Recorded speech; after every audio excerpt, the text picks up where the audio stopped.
Good morning, good morning, good morning. This is Natasha Diva Ramirez coming to you with a little motivation, encouragement, and support.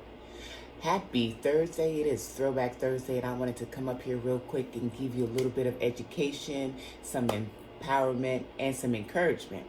Now, as many as you all know, Size Healthy is a mind, body, and spirit fitness studio where I help women mentally get their healthy journey back on track so that they can see those physical results. However, part of your healthy journey is what you eat. So I wanted to really come up here and just talk to you a little about your nutrition. So there's a misconception about what you should be eating versus what you like to eat. What if I told you that I could guarantee that you could lose weight by the foods that you're eating just by eating it in moderation? Your diet, your nutrition, your healthy journey is 80% of what you eat. So that means abs are definitely made in the kitchen. However, you got to be strategic with your nutrition. I eat according to my lifestyle, according to whatever goals it is that I'm going for. As you all know, I used to be a runner. I used to powerlift. I am a fitness instructor. I am a trainer. So it depends on what juncture I am in my journey as far as what I'm doing at the time. What am I training for? Am I not training? And am I getting ready for the summertime? All these things take a toll on what you're eating. And so a lot of times we go for diet food.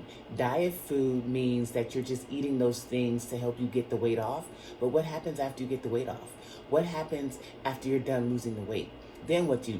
You go back to you go back to your old habits. And so those old habits that you used to have, you go back to them. And guess what? The weight that you lost with those new habits on that new diet, they come back. And so then you're stuck.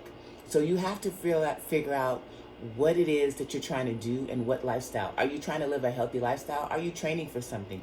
Are you training for a marathon? Are you just wanting to just be healthy? Are you trying to tone? Are you trying to gain some definition?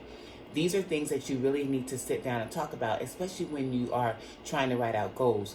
And so every year, at the beginning of the year, it is February now, but at the beginning of the year, we always set up like, oh, we want to lose so much weight by the summertime, or we want to lose so much weight this year. How about we just take it 1 month at a time? Sometimes you got to take it 1 day at a time, but your food is very important on this journey.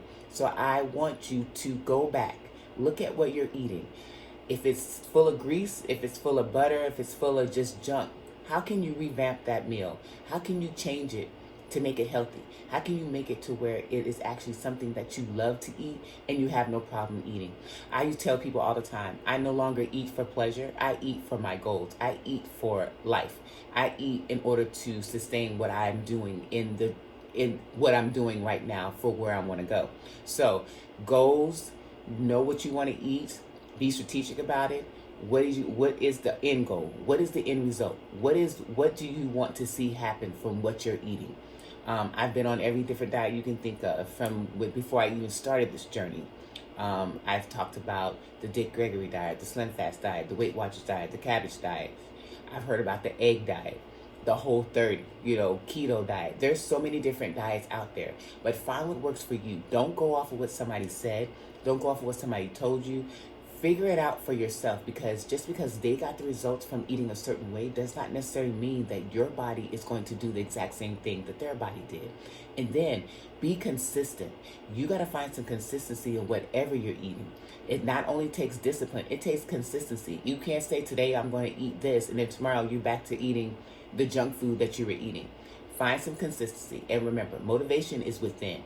You're not going to be able to pick that up on the shelf. So if you're motivated and ready and willing to do whatever you need to do in order to have a healthy lifestyle, then let's go for it. But let's take the word diet out of our vocabulary, because when you say diet, it reminds you of restrictions. It reminds you of what you can't do. Diet says, I can't have this. But a healthy lifestyle says, I can. So figure it out. Find out what works for you. Pick a plan that works. What is the goal? What do you want the end result to be? When are you going to start? And what are you going to do? When are you going to go grocery shopping? Meal prepping is very important in this. You got to be strategic. I hope you're having a great day, but I will be showing you a video of some of the foods that I eat, that I've been eating on my journey. At one time I was doing the diet thing, but now I eat to live, and I don't live to eat. Have a great day.